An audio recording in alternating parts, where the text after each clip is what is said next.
Good evening. This is Tom Devoto, and I want to talk to you briefly today about a very important United States Supreme Court decision that was handed down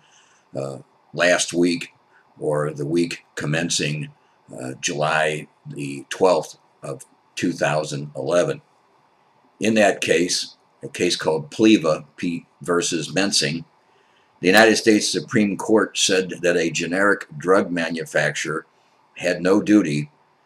to issue stronger warnings about the drug it was manufacturing because the Federal Food and Drug Administration regulations regarding generic drug manufacturers was different than the regulations governing the brand name manufacturers. In that case, the court decided that the regulations which required the generic drug manufacturers to use the exact same labels used by the brand name manufacturers would prohibit the generic manufacturers from modifying or creating a better or more thorough warning, because in that case it might be different than the warning labels on the brand name manufacturer. In this particular case, the brand name manufacturer had acknowledged the possibility of the significant side effect from which the plaintiff suffered, but they left it in a sort of nebulous never land of this might happen, this could happen, be careful, but they never specifically warned that if the drug was taken as the plaintiff took it and as prescribed by her doctor, that she had a significant risk of developing this very severe side effect. Both the brand name manufacturer and the generic manufacturers were aware of this side effect.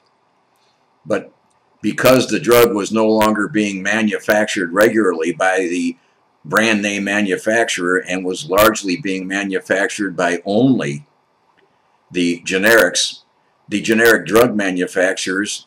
did not add or change their warnings on their label, claiming that they were preempted or prevented from doing so by federal law.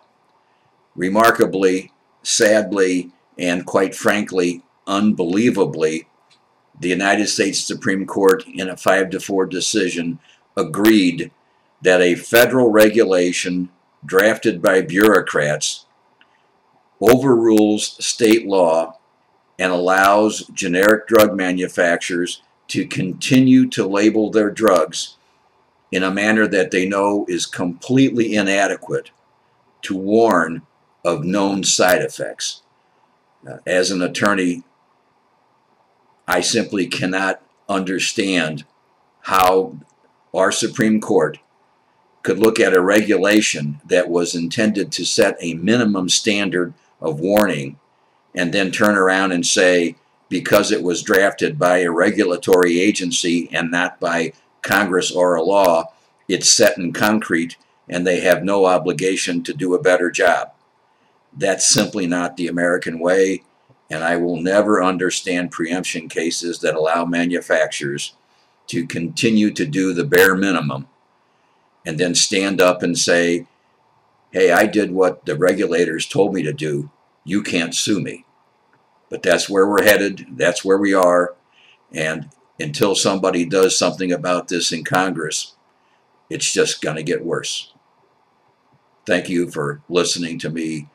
talk about this very tragic and very serious case that affects the rights of people who take huge volumes of generic drugs every day of the week.